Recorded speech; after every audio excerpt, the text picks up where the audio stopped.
the NBA seems to be all about the Brooklyn Nets. And who would have thought that the Brooklyn Nets in New York would be the talk of the town? The Knicks have been a laughingstock, the laughingstock of the NBA for the last 30 years. Their owner, different GMs, how many coaches? I could go through probably 6, 7 coaches in the last 10 years. And then Phil Jackson mixed in there.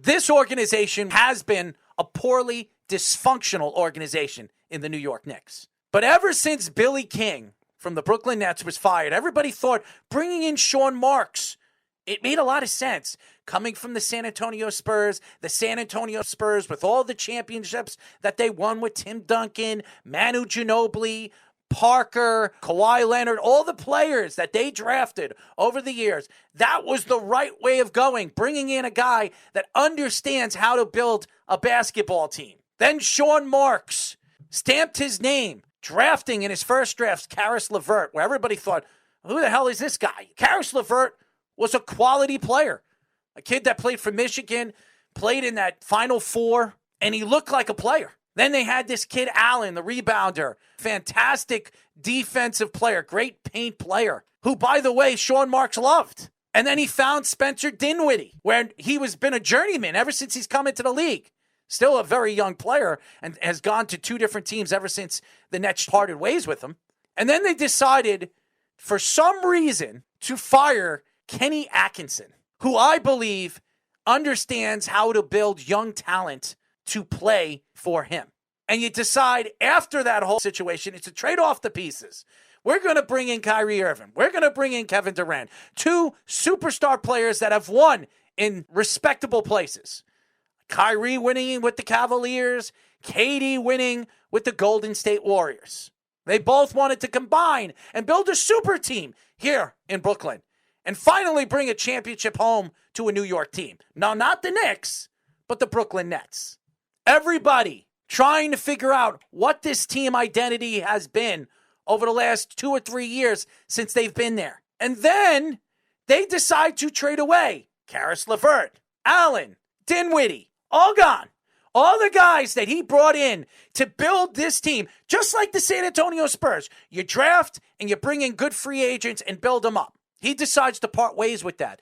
Get off the trajectory and decides to go with the veteran players. One veteran player coming off a major injury with his Achilles, and the other one who doesn't shut his damn mouth. And then, to top it all off, he takes those players and trades his young players for James Harden, who, by the way, is no longer a Brooklyn Net.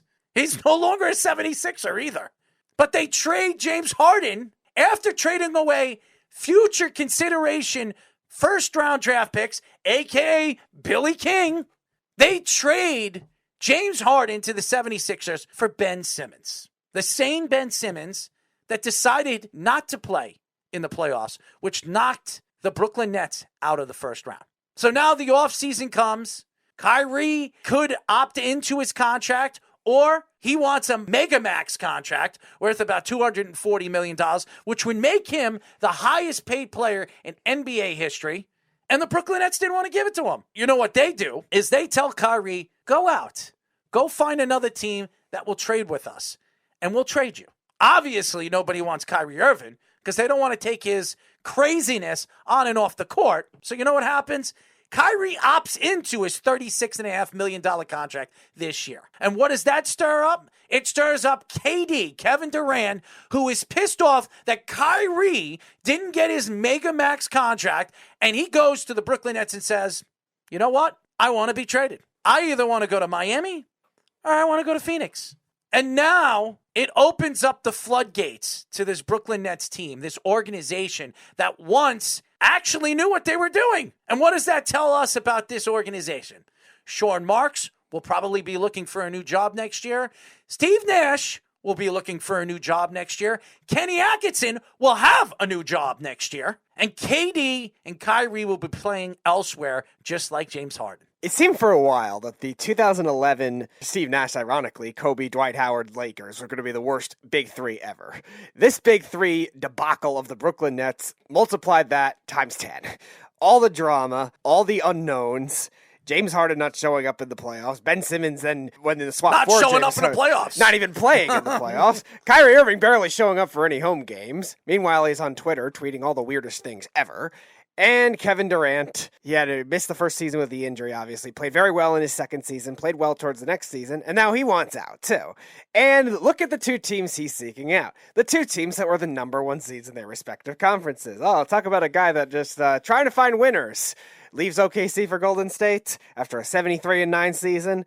Leaves the Warriors for the Brooklyn Nets with Kyrie Irving trying to build this new big three. Well, hate to break it to you, Brooklyn. You're behind the curve a little bit on what wins now in the NBA. Yes, the Lakers just won with LeBron and Anthony Davis, their dynamic duo 2 years ago. Beyond that, all the teams that are winning now are drafting and developing themselves and building around certain stars, not going for the route that we saw the LeBron Cavs do and the LeBron Heat do. Yeah, that doesn't work in today's game anymore. You missed your chance, Brooklyn, and now you're paying the price big time.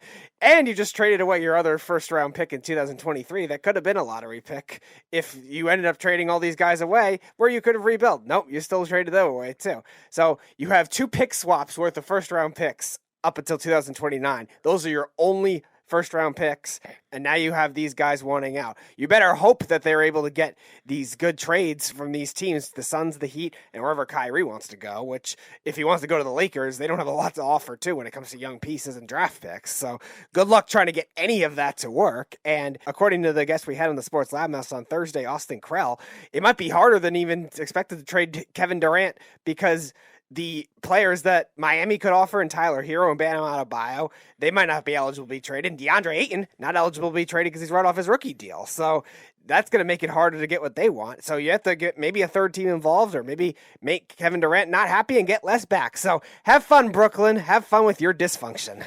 I got a question for Kevin Durant.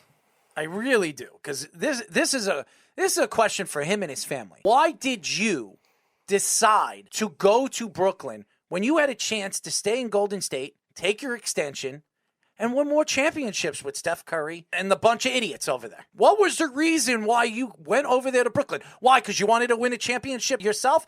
You weren't going to win a championship yourself because you wanted Kyrie Irving there with you, and then you wanted James Harden. And both guys started to hate each other and hated you, and they want to part ways. Now, all of a sudden, you're hearing stories from KD's camp that KD wants to go wherever Kyrie goes. Yeah, okay. So why would you go elsewhere? Why don't you just stay in Brooklyn? It doesn't make sense. Why would you leave Brooklyn when you have Kyrie there already? Why would you leave there to go somewhere where Kyrie Irving wants to go to? It doesn't make sense. None of it does. But it shows you the dysfunction of these two players, and it shows you what the NBA is turning into. This is not a players' league. This is a dictatorship. The players dictate where they want to be and where they want to go. So if they want to go to LA, they want to go to the Clippers, they want to go to Miami, Phoenix, Dallas, wherever. If they're demanding it, you have to trade them there. Because if they don't want to play for those teams, they'll just not play. They'll say that you could trade me there, I'm just not playing for them. And that's what's going on with the NBA. I think Adam Silver needs to figure this out. Because the players should not be running the league.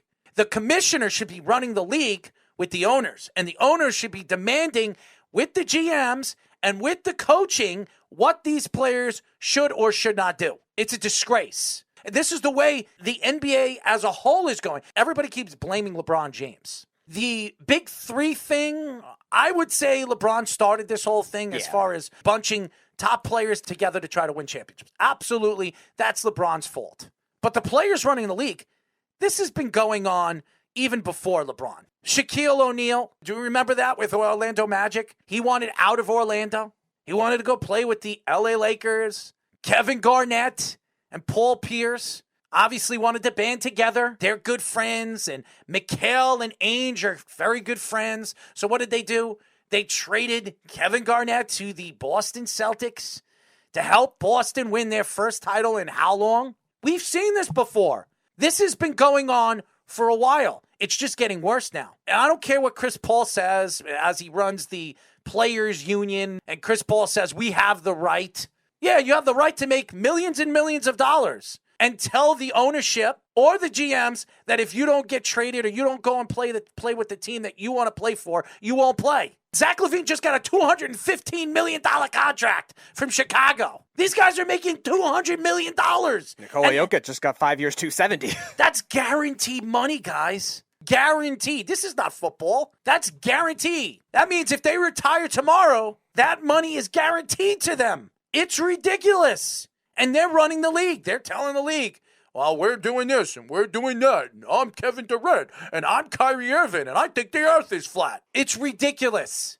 And this Brooklyn Nets team, I feel bad for the little bit of Brooklyn Nets fans that are out there. And there are a few. Because if you have James Harden standing outside the stadium about a year and a half ago trying to sell playoff tickets to fans to come and watch the games, there's a problem there. It was the most impressive things James Harden's ever done in the playoffs. It's a problem. This organization is a problem. And Sean Marks is going to be looking or maybe never get a job again in the NBA. Have we heard from Billy King ever since he's left the Brooklyn Nets? No, he probably went into hiding somewhere. Now you have Sean Marks. He is in the same boat as Billy King, maybe even worse. Maybe Billy King is on a lost boat with Deron Williams out at sea. Look at how many draft picks he gave up for James Harden. He gave up 4 first-round draft picks for James Harden. And I'm telling you, the Rockets are smiling to the bank right now.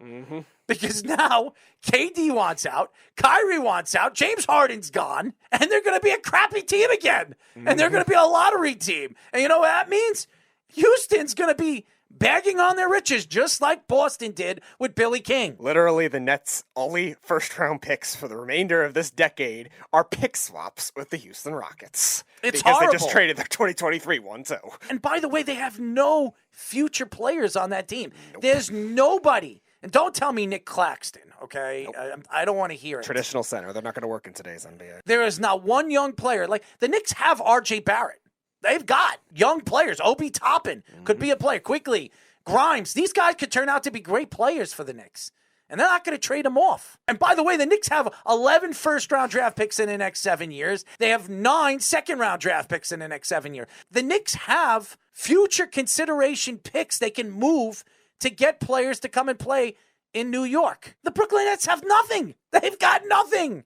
They got 2 superstars that are disgruntled, and the other one that's somewhere else, wherever he is now, in James Harden. And then you have Ben Simmons trying to buy all his clothing with all his big contracts. Please, with Ben Simmons. He's going to be the only player left on that team. What a joke. You have your team to build around in Ben Simmons, a guy that can't shoot a 3, a guy has no perimeter game, a guy that can't shoot a free throw. I would say a 5-year-old kid could shoot a free throw better than him. And that's right, the Nets may only have enough money for 5-year-old kids. And by the way, they got to pay him. He's an overpaid player. Yep. He's got $150 million owed to him. It's ridiculous. This team is a joke, ladies and gentlemen. An absolute joke. And if you're a Brooklyn Nets fan, boy, oh boy, I feel bad for you.